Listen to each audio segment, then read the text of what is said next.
বাবার বাসায় 7 কেজি মিষ্টি আর 3 কেজি রসমালাই কিনে নেওয়ার পর রাতের বেলায় আমার স্বামীকে ভাত দেওয়া হলো পাঙ্গাস মাছের ঝোল আর 2 টুকরা পোলট্রি মুরগি দিয়ে। খাবারগুলো দেখে আমার স্বামী আমাকে বলল, এর চেয়ে সস্তা কোনো খাবার নেই, এত দামি খাবার আমার গলা দিয়ে নামবে না। আমার চোখের কোনায় পানি মুছতে মুছতে বললাম, বিয়ে করার সময় মনে ছিল না বাপ মা মরা মেয়েকে বিয়ে করলে শ্বশুর বাড়িতে আদর জুটবে না? ভাইয়ের সংসারে থেকে বড় হয়েছি, এতটুকুই যে পাচ্ছ এটাই তো অনেক বেশি। আমার এই কথা শুনে আমার স্বামী কিচ্ছু বলল না। বাটি থেকে যখন আমার স্বামী তরকারিটা বেড়ে প্লেটে নিবে তখন আমি ওকে বাধা দিয়ে বললাম, যে জিনিসটা খেতে পারো না সেটা খেয়ে আমাকে আর খুশি করতে হবে না, একটু বসো, আমি তোমার জন্য ডিম ভেজে নিয়ে আসি।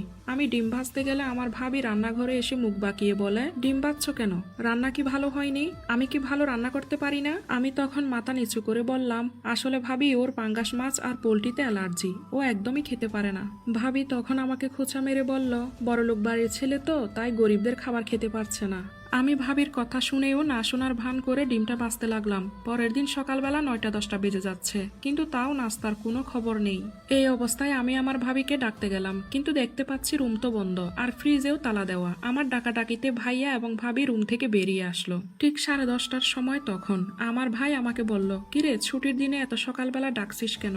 তখন আমি ভাইয়াকে বললাম, ভাইয়া 10:30টা বেজে গেছে, এখনো তোমাদের জামাইকে সকালের নাস্তাটা দেওয়া হয়নি। আর হ্যাঁ, আমি ডাকছিলাম ফ্রিজের চাবিটা নিতে, নাস্তার জন্য ফ্রিজ থেকে ডিম আর কিছু সবজি বের করে নিতাম। তখন পিছন থেকে ভাবি বলে উঠল, আর বলো না, ফ্রিজে লক দিয়ে রাখি তোমার ভাইয়ার জন্য। তোমার ভাইয়ার তো ডায়াবেটিস, তারপরেও ফ্রিজ খুলে শুধু মিষ্টি খাই, তুমি আবার অন্য কিছু মনে করো না। আমি বললাম, ভাবি রাতের বেলা যখন ফ্রিজ থেকে ডিম নিলাম তখন তো ফ্রিজটা লক করা ছিল না, আর ভাইয়ার তো ডায়াবেটিসও নেই। আমার এই কথা শুনে ভাইয়া আমতা করে বলল, তোর ভাবি ঠিকই বলেছে, ইদানিং আমার একটু ডায়াবেটিস দেখা দিয়েছে। আমি আর কিছু না বলে রান্নাঘরের দিকে চলে গেলাম। সকালের নাস্তা দিতে দিতে তখন বেজে গেল প্রায় 11:30টা। আমার স্বামী তখন নাস্তা টেবিলে বসে আমাকে বলল, কি দরকার ছিল নাস্তা বানানোর, একটু পর না হয় দুপুরের খাবারটা একসাথেই খেয়ে নিতাম। আমার স্বামীর এই কথা শুনে আমি রাগান্বিত স্বরে ওকে বললাম, তাড়াতাড়ি খেয়ে নাও। তখন আমার স্বামী কিছু না বলে চুপচাপ নাস্তাটা করে নিল। নাস্তা খাওয়া শেষ করে যখন আমার স্বামী খাটের উপর একটু শুতে গেল তখন আমি বললাম, অনেক হয়েছে শ্বশুর বাড়িতে থাকা, তাড়াতাড়ি রেডি হও, বাসায় চলে যাব।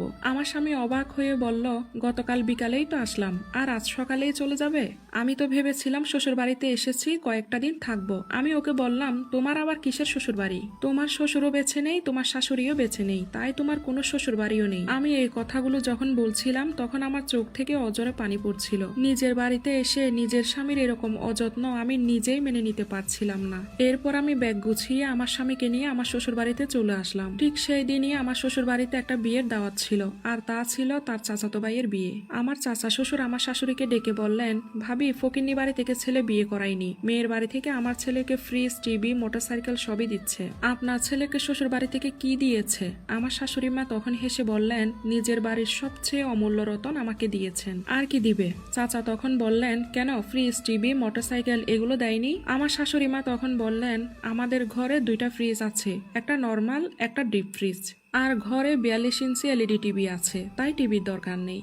আর আমার ছেলের তো প্রাইভেট কার আছে, মোটরসাইকেল দিয়ে আমার ছেলে কি করবে, তাই মোটরসাইকেলেরও দরকার নেই। আমার ঘরে আল্লাহর রহমতে সবই আছে, শুধু একটা মেয়ে ছিল না, ওরা আমাকে দয়া করে এই মেয়েটাকে দিয়েছে, আমার আর কিচ্ছু চাই না। শাশুড়ি মায়ের এসব কথা শুনে আমি চোখের পানি আর নাকের পানি এক করে ফেলেছিলাম। তখন আমার শাশুড়ি মা আমাকে বলল, এই তোর সমস্যা কি? কিছু হলে এমন করে কাঁদিস কেন?